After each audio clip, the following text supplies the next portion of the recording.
So stinging nettle is this. It's a plant that grows on its own. I put it here, but it's a perennial, so it comes up on its own. I don't have to do much to it. And it makes delicious soups. One of my favorite soups is stinging nettle and potato soup, and teas. You dry it out in tea, so make tea from it. So that's what I'm going to do today. I'm actually going to be cutting stinging nettle and then putting it in the dehydrator to make tea. Now, it's called stinging nettle because it stings very badly. It hurts to touch. It's got prickers, not even prickers, it's got little tiny needles, the nettles, all over the stems and the leaves and every part of the plant. And they all hurt. I've already touched it accidentally on the back side of my hand. I can feel it, and I'll probably feel it for the next 20 minutes. So all I do to cut the stinging nettle, it's early. This plant will actually grow this tall. This is still very young, which makes for the best tea. And the nettles are not quite full grown, so they don't sting as much as they do later in the summer. But all I do is I'll just come down here with the fewest nettles, and it kind of grows like mint. And I'll just use my sharp knife, and there it is, and I'll put it in my basket, and I'll just keep going through here, grabbing at the base to avoid as much sting as possible. Sometimes I wear gloves, but I couldn't find any good gloves today. And I'll just keep cutting the stinging nettle. And I'll go for the plants with the biggest leaves, like this. And when I'm done, I'll put it in the dehydrator. And by tomorrow morning, I'll have stinging nettle tea, which is delicious. So let me show you how I dehydrate the stinging nettle.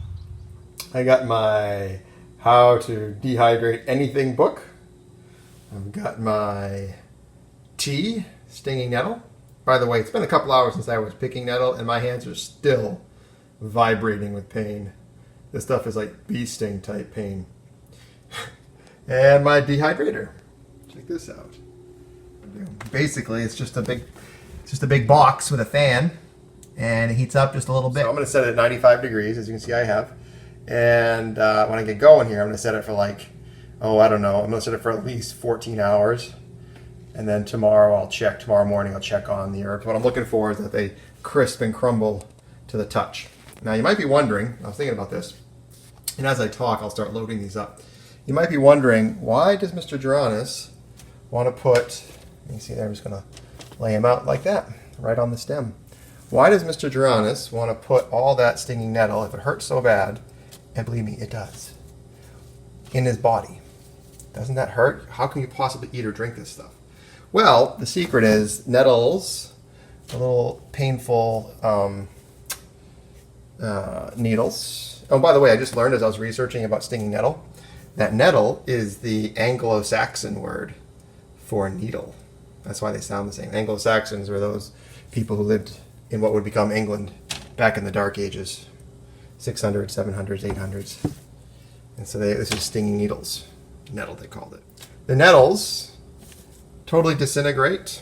Most of them will break apart here in the dehydrator, and the ones that don't will break apart in the very hot tea water. When they steep, they just dissolve in the hot water. And so by the time you're drinking it or eating it in soups, there's absolutely nothing left of the sting.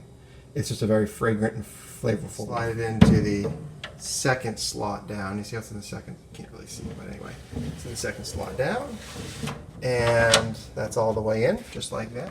Tray number 2. There we go. I was mistaken. I thought I had a 12 rack dry right now, and I got a 9. 4 racks full. And that extra space will allow for better drying. My hands are like so numb right now with pain. You can barely feel this iPad in my hands. Woo. The front door just hangs off of the front like that. To about 14 hours. And there we go. The dehydrator is done. I've already taken some leaves out. Let's take a look what we have here. Ooh, look at this. Now listen to this. Like, see that crispiness right there? That's what we're after. Super crispy. If I want to, they fall apart to dust in my hands. And that's what you want for tea. Look how bright green everything is still. It's going to taste delicious. Look how little you get, right? That was a full rack. The more whole the leaves, the better the tea. You'll notice I'm not complaining nearly as much about the pain because most of the nettles are gone. Well, I can still feel the occasional little twinge. Tea is ready to go. Can't wait to have my first cup of this fresh nettle tea.